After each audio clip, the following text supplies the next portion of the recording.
Sunday story telling time లోపల మంచి తరం. అంజనాపురంలో వీరయ్య సోమయ్య అని ఇద్దరు మిత్రులు ఉండేవారు. ఇద్దరు వేరు భావాలు కలిగిన వ్యక్తులు. వీరయ్య నలుగురు బాగుండాలని కోరుకునేవాడు. సోమయ్య మాత్రం స్వార్థపరుడు, తన స్వార్థాన్ని చూసుకునేవాడు. ఇద్దరు వ్యవసాయం చేసేవారు. సోమయ్య జాగ్రత్తపరుడు కావడంతో ధాన్యం బస్తాలను తన ఇంటి వెనుక గోదాము నిండా నిల్వ చేశాడు. కూలీలకు కొద్దిగానే పంచేవాడు. వీరయ్య అందుకు భిన్నం. పంట చేతికి రాగానే కూలీలకు ఎక్కువగానే ముట్ట చెప్పేవాడు. వాళ్ళు ఎంత అడిగితే అంత పెట్టేవాడు అన్నమాట. ఇదిలా ఉండగా ఒక ఏడాది తీవ్రంగా కరువు వచ్చింది. రైతుల పరిస్థితి అగమ్యగోచరంగా మారింది. సోమయ్యకు మాత్రం ఏ బెంగ లేదు. ఎందుకంటే తన దగ్గర నిల్వ చేసిన ధాన్యం చాలా ఉంది. కానీ పొలం పనులు లేకపోవడంతో వీరయ్య సోమయ్యల దగ్గర పనిచేసిన కూలీల బ్రతుకు తెరువుల కోసం పట్నం బాట వెళ్ళిపోయారు అందరు. గ్రామాలలో కరువులు, కాటకాలు, బాధలు మొదలయ్యాయి. అందరి దృష్టి సోమయ్య పడింది. అంత కరువుతో అల్లాడుతుంటే సోమయ్య మాత్రము కడుపులో చల్లగా నిమ్మలంగా కదలకుండా తాపీగా ఉన్నాడు. ఒకరోజు రాత్రి సోమయ్య ఇంటిపై కరువు దాడి జరిగింది.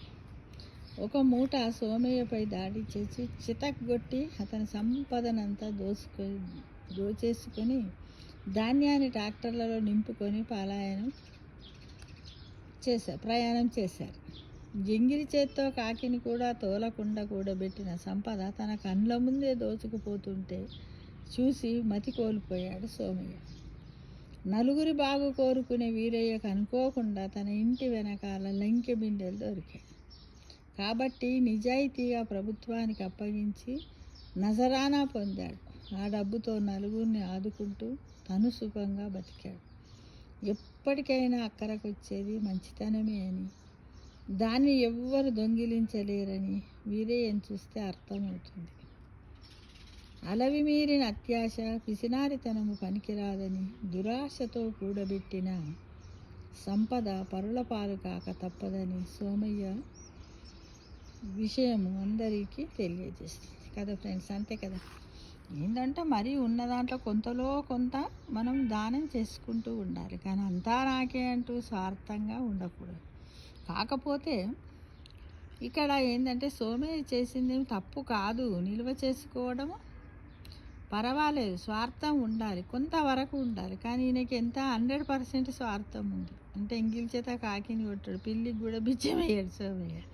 కానీ వీరయ్య కూడా మరీ అంత కాదు కదా, అంత జాలిగుండి ఉండొద్దు. తనకు కూడా రేపు పరిస్థితులు ఏంటిది అని నా అనే భేదము, కొంచెం స్వార్థం అనేది మనిషి జీవితానికి అవసరమని నాకు అనిపిస్తుంది ఫ్రెండ్స్. ఉండాలి, అంతలో అంత ఇయ్యద్దు. మళ్ళీ మనకేదైనా ఆపద వచ్చినప్పుడు కష్టమే కదా. మన వరకు మనమన్నా ఉండగలగాలి. అప్పుడు మనం ఇతరులకు పెట్టినా పర్వాలేదు, అప్పుడు కష్టం వచ్చినప్పుడు.